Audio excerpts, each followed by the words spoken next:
Bentrovati amici del TG dello Sport di Well TV. Come abbiamo promesso restiamo in modalità mondiale Under 20 perché domenica c'è sold out a Calvisano, c'è l'inizio di questo mondiale, l'Italia che ospita la Nuova Zelanda. Invece a Verona, per quanto concerne la mia nazione, i Pumas, vengono chiamati Pumitas, i ragazzi della Under 20 giocano contro il Galles, quindi in concomitanza Verona e anche Calvisano. Quindi cercheremo di seguire le novità tutta la settimana. Parlando della presentazione qui a Brescia, io direi di sentire uno dei leader del rugby di base bresciano, ovvero Silvio Basso. Sentiamo.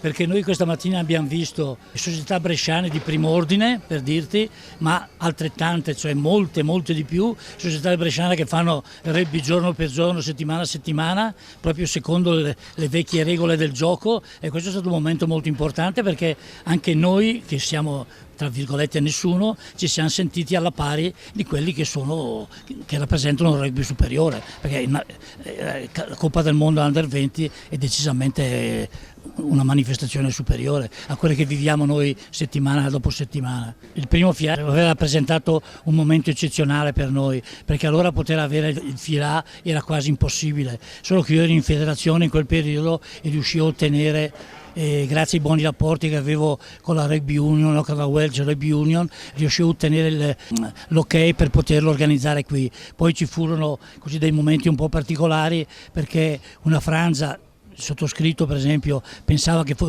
dovesse diventare la città il teatro di tutto, invece poi hanno optato per fare del centro il Calvisano, le cose sono andate così e il mondiale si è svolto là. Però per dirti, già allora, proprio in sede di presentazione di quel mondiale, avremmo avuto l'occasione di poter fare quello che faranno venerdì, cioè creare un campo in sintetico e far giocare i bambini non in piazza Vittoria ma in piazza della Loggia. Questo per dire, comunque nonostante gli anni siano passati, adesso finalmente, perlomeno per quanto riguarda la presentazione, viene in città, perché ricordiamoci che la città è sempre, come si può dire, il punto d'incontro un po' di tutti. Che poi si andrà a Calvisano a vedere l'Italia, quella è un'altra cosa, perché le strutture sinceramente sono più idonee a Calvisano rispetto al nostro Invernici, che è un po' così. Ecco, a tal proposito, ricordando il campo Invernici, e diciamo che questa mattina avevamo già avuto sentore in precedenza, ma questa mattina abbiamo avuto l'ufficialità dell'assessore allo sport, che è stata stanziata una cifra cospicua per far sì che il campo Invernici possa ritornare ad essere un impianto praticabile, perché adesso, con tutta la buona volontà di chi c'è, attualmente non è un campo che avrebbe potuto ospitare, per dirti, una partita della Coppa del Mondo. Ecco, è importante che adesso il campo Invernici non diventi solo il campo di una società, come è stato da tanto tempo, ma che possa diventare anche il campo di una società minore. Adesso parlo pro causa mia, una società minore come i bresciani, che hanno una cinquantina di bambini, tutti quasi, diciamo, il 90% extracomunitari, che hanno trovato lì il sabato pomeriggio un posto idoneo per poter praticare questo sport. Certo è che se ci fossero problemi a avere l'utilizzo ancora del campo, dovremmo per forza di cose rivolgersi all'assessore o a chi per lui, per poter avere quanto spetta non tanto a noi che ormai siamo anziani del gioco, ma che spetta ai bambini, che poi rappresentano il futuro di questa disciplina. Perché sai, noi abbiamo il vizio di contarci, ma siamo sempre noi. Purtroppo di anno in anno qualcuno viene a mancare, e perciò dobbiamo capire che o ci apriamo definitivamente ai ragazzi, ai giovani, altrimenti non possiamo avere un futuro. L'amministrazione ha voluto investire 1,5 milioni che andranno con il mutuo del credito sportivo sul nostro impianto del rugby Invernici. Quindi penso che sia una cosa bella da aggiungere alle tante.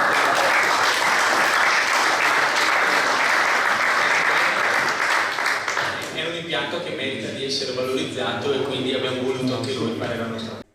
Per le ultime novità in attesa di questo mondiale, come sapete, i giocatori della Francia sono a Cocalio, al Touring Club, mitica location dove una volta radunava il Brescia di Gino Corioni. In questo momento è la Francia che è lì, e anche per quanto riguarda l'allenamento va all'Estadio Pagani di Rovato. Vi propongo un servizio, un contributo che ho recuperato dal web relativo giustamente alla settimana prima di venire qui i nostri cugini francesi a Cocalio. Donc on va finir par un petit challenge sportif, physique, où on a mis des exos des jeux d'adresse, on a mis quelques épreuves un peu dures aussi physiquement, voilà, pour qu'ensemble ils se challenge. Non, ça va être sympa. Je suis chaud parce qu'il fait chaud, mais il n'y a rien d'autre qui me chauffe. Moi sans problème. Je suis large, je suis pas inquiet, je vais commencer, je vais montrer la cadence, tu vois, le truc, le rythme que je vais mettre, et après ils vont suivre gentiment. Tu feras comment on appelle ça, en immersion avec moi, et puis pour même chez vous, si vous voulez faire un peu de cardio pour montrer l'exemple. Et puis voilà. Maintenant je me concentre, et puis à la prochaine. Ça recule. On est prêts? 3, 2, 1.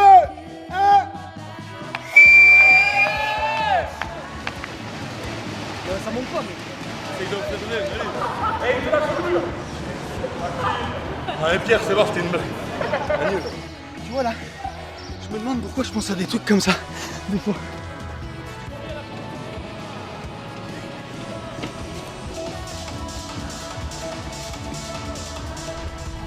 Comme dans l'alerte à Malibu. Ah merde. Validé. Après, j'arrête le rugby. C'est fini. C'est plus fait pour moi. On va laisser la place. J'encourage les profs. Allez Nolan. Il y a un Nolan. C'est pas beau de me filmer dans des instants comme ça. Et là je suis bien encore, tu vois. Je suis pas trop dans le dur. Mais bon, il reste 27 minutes.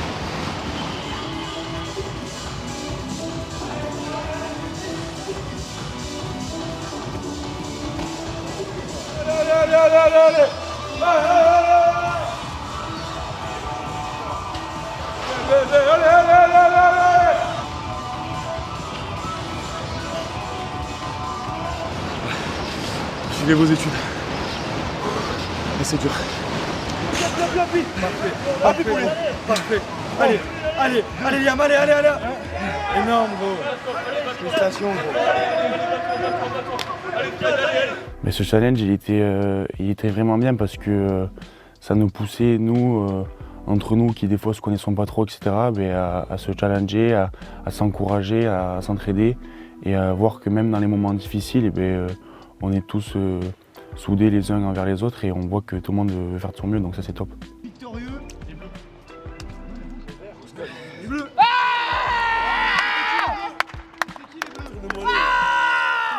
C'est des moments où en fait on lâche tout, donc en lâchant tout forcément il y a des choses qui se passent, il y a des comportements qu'on voit apparaître et c'est souvent là aussi où on peut, vu qu'on lâche tout physiquement, on peut aussi se lâcher un peu et on est un peu moins sur le terrain de rugby, on est un peu moins concentré, on est un peu moins dans ce que les coachs nous demandent et on peut se lâcher un peu et partager un bon moment dans la souffrance. Ouais. Bon Alex, le boulot. On travaille vraiment main dans la main avec Alex. Qui est responsable de tous les terrains là, sur le site. Et là, c'est vrai que ça aboutit à un terrain vraiment orienté évaluation des performances physiques, vraiment orienté bilan, on va dire, des compétences du joueur d'un point de vue physique. Franchement, c'est génial, c'est du super boulot. Content? Ouais, hyper content. Franchement, donc là, opération, déjà réalisation logistique grâce à Alex. Check fait, ça c'est carré. Et maintenant, il faut qu'on assure jeudi avec la perf des joueurs. Donc on se donne rendez-vous jeudi.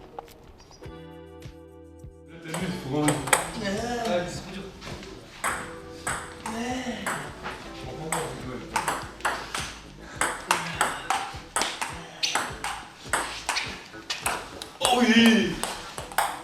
19, belle match. Service, Gramen, je finis après.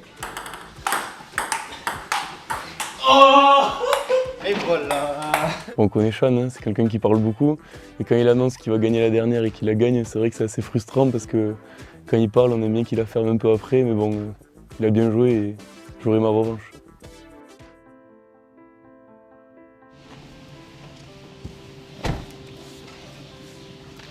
Mon rôle, je le compare à celui d'un chef d'orchestre qui consiste à mettre en musique un peu tous les différents domaines. Donc le sportif, le médical, tout ce qui est la logistique et également la relation avec les différentes entreprises ou institutions qu'on va rencontrer en Italie. Donc là, ça va être World Rugby, la fédération italienne, l'hôtel dans lequel on va aller, le club où on va pouvoir s'entraîner. Et donc c'est un peu de mettre tout ça en relation et que tout se passe pour le mieux pour l'équipe. Là, le déplacement de 45 personnes, ça représente 3 tonnes de matériel. Donc il faut qu'on emmène les dotations pour tous les matchs, il faut qu'on emmène une partie de la salle de musculation, qu'on emmène des bains froids parce qu'on va avoir très chaud en Italie cet été. C'est une grande fierté parce que nous, ça nous permet de les voir de leurs 18 ans jusque parfois au 15 de France ou avec France 7 Olympique. Parce qu'on peut les voir dans les rassemblements, on s'entraîne avec eux régulièrement. Donc on voit les transformations en tant que joueur, mais aussi qu'en tant qu'homme, et on sait qu'on a participé à ça à notre échelle. Qui veut rentrer? 35 minutes.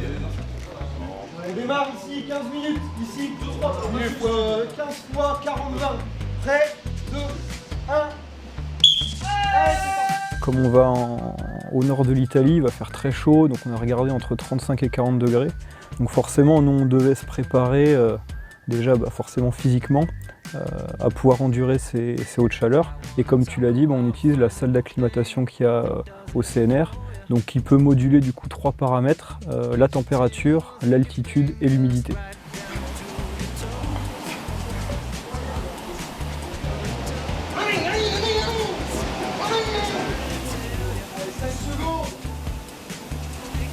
La sudation elle est vraiment au maximum, comme nous on met de la chaleur en plus un peu d'altitude pour avoir des adaptations cardiovasculaires.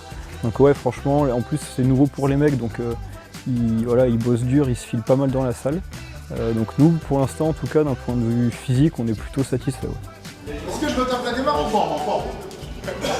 En plus de la salle environnementale, on a rajouté un autre protocole d'acclimatation qui sont les bains chauds. Donc il fallait juste les monter à entre 38 et 40 degrés. Alors au premier abord, les mecs s'étaient dit 15 minutes de bain chaud, ça va être tranquille, on va se relaxer. Mais c'est pas si facile que ça parce que ça prend vraiment au corps. Pour l'avoir testé aussi, nous les prépas, c'est pas évident.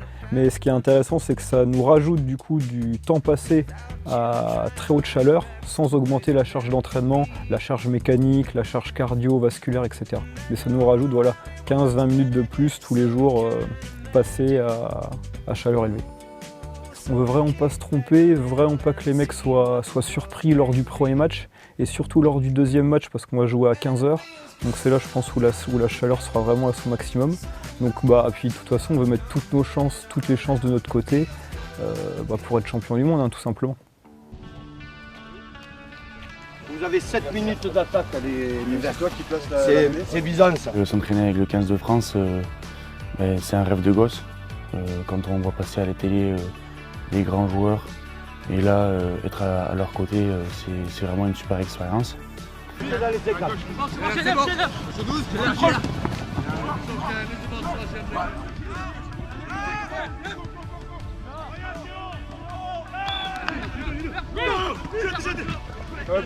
Bloc. C'est le plus. Jetez.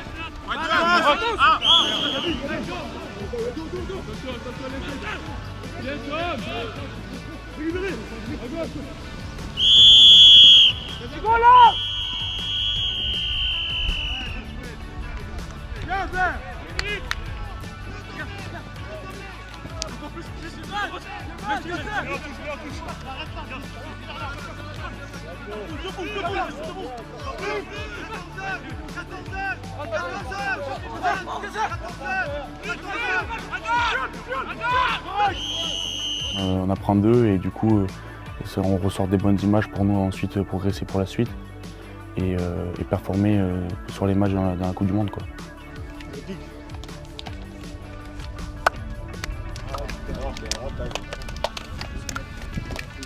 Combien vous êtes? J'ai l'impression que ça peut même depuis 2 jours. Bonne chance pour la Coupe du Monde.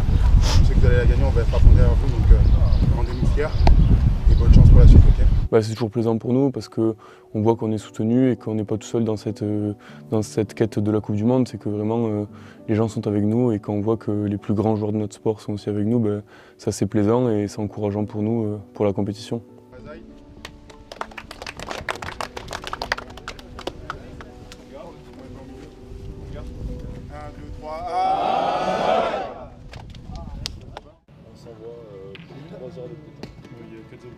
Belle partout. Un tireur. Je répète, on demande un tireur.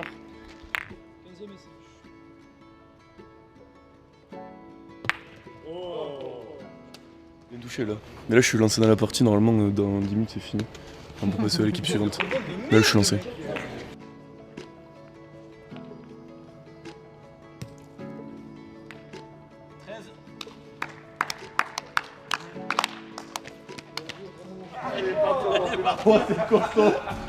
J'ai une tireur, moi j'ai pas une fois. Hier soir c'était un bon moment, on se l'est dit entre nous quand on a fini de jouer, c'était vraiment cool. Parce que en plus on était un peu avec les coachs et tout, donc ça permet un peu de décompresser, de voir qu'on passe de bons moments ensemble avec une bonne ambiance. Surprenant, je suis comme joueur. Ah ouais, tu l'as fait. Dès qu'ils nous ont proposé de faire une pétanque le soir, on est assez tous partants pour la faire parce que c'est des moments hors du rugby et on parle d'autre chose, on sort un peu du cadre rugby et c'est vrai que ça nous a tous fait du bien, on a passé un très bon moment, on a aussi pu voir les joueurs qui avaient des déficits à la pétanque, donc c'était assez plaisant et c'est vrai qu'on s'est régalé hier soir. Baptiste, il y a un peu la pression ou pas de jouer contre les coachs? Ah non, on va les battre, sans souci en plus. Et les 3 premiers on y sera pas. Non.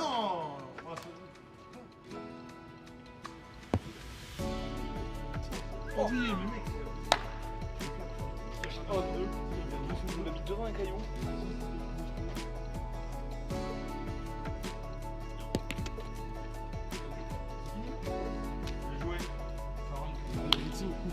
Allez, Coco. On s'est tous un peu encouragés pour battre les coachs. On se donnait des conseils, etc. Et ouais, c'était bien.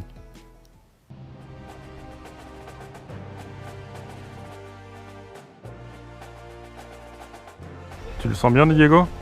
Ça va, hein, tranquillement. On a déjà fait ça en tournoi destination, c'est pas bien ce que tu fais. Franchement, je te laisse. Donc on sait que c'est dur. Les conditions, c'est ce qu'on va vivre. La chaleur du sol qui remonte, c'est ce qu'on va vivre.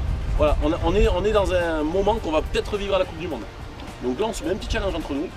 Ça va être très bon déjà physiquement. C'est dans le processus qui doit nous amener à être performants sur la Coupe du Monde. Et puis on se met un challenge collectif d'aller le plus loin possible chacun pour les autres. Pour que le groupe soit le plus performant possible.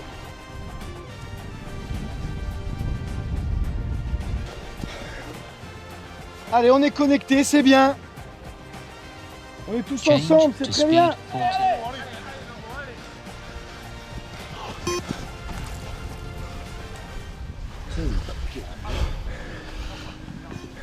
Je suis mort. Viens ensemble. Allez, se recroche.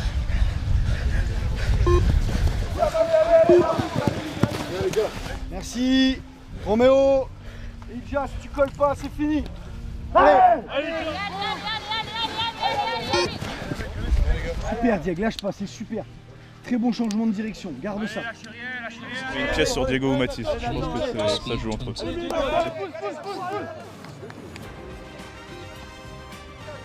Allez, attends.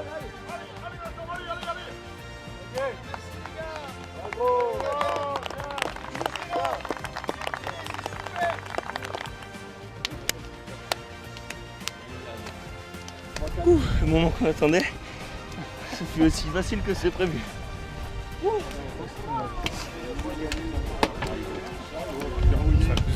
Juste parce qu'il y a la caméra.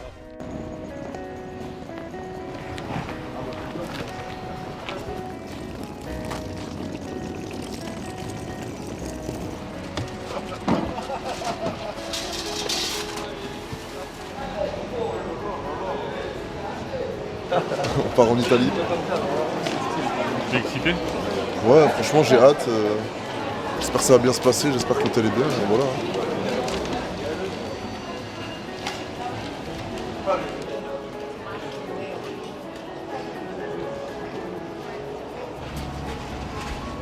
Là on va décoller, on va aller sur l'Italie. se passer.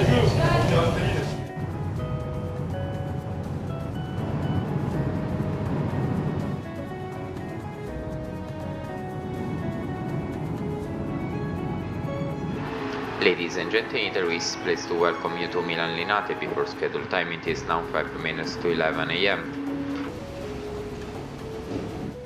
Bien arrivé en Italie, que l'aventure commence.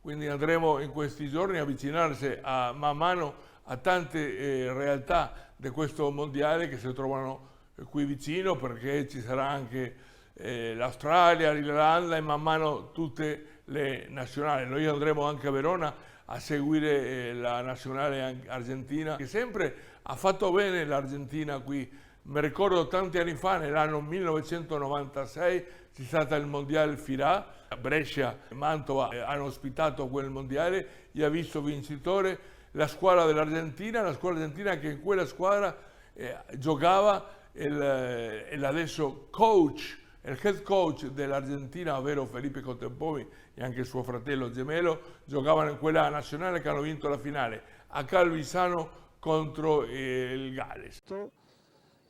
Griffiths, nuovamente un calcio in avanti, viene raccolto da Manuel ed ecco Manuel in azione, salta un uomo, ne salta ancora un altro, si predispone per andare a segnare in meta, in mezzo ai pali, e siamo veramente all'apoteosi del rugby. Grandissima azione personale da parte di Manuel Contemponi. È spettacolare, è stata questa meta. L'estremo argentino ha preso la palla e ha cominciato a fare un slalom incredibile, è riuscito a saltare 2 placaggi e dopo si è tuffato in una spettacolare meta.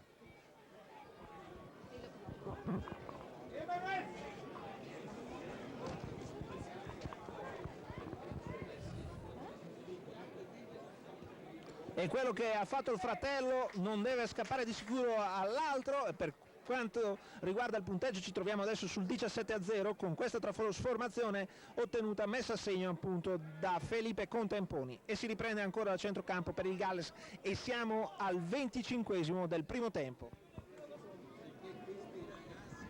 Si riparte a metà campo con l'apertura gallese, vediamo la reazione adesso della squadra di Galles che fino a questo momento ha subito la potenza argentina, ha subito il gioco argentino.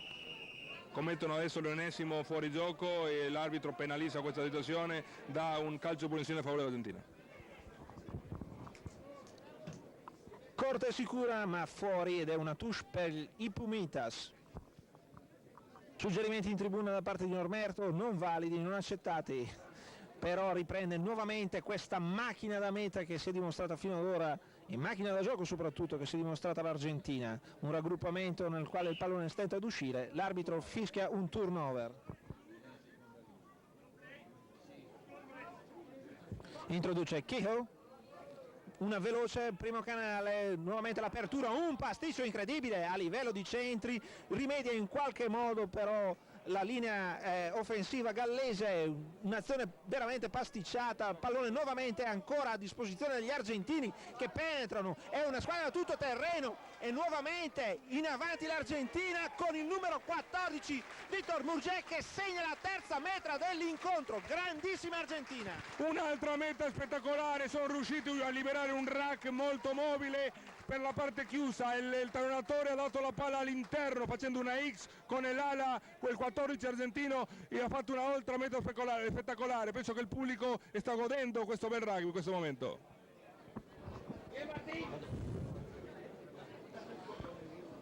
Io vado. Il numero 18 Simpson ha sostituito il numero 12 Matthews, largo, va troppo largo Felipe Contemponi e pertanto il punteggio rimane bloccato sul 22-0 per l'Argentina. Si riprende ancora da centrocampo, accaldati i gallesi, non riescono più ad emergere sul piano del gioco.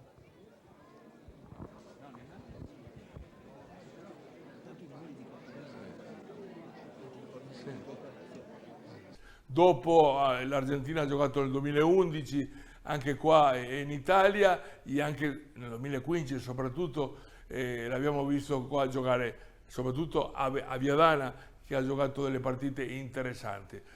Prima dei saluti, con l'aiuto della grafica, comunque abbiamo un po' l'attualità che quanto concerne gli altri sport, in fondamentale il calcio, perché si sta svolgendo in questo momento il mondiale di club da seguire, perché siamo già nella fase di semifinali praticamente, quindi adesso con la grafica vediamo i risultati di ieri e quello che sarà il programma di giornata. Adesso sì, più che mai, viva lo sport!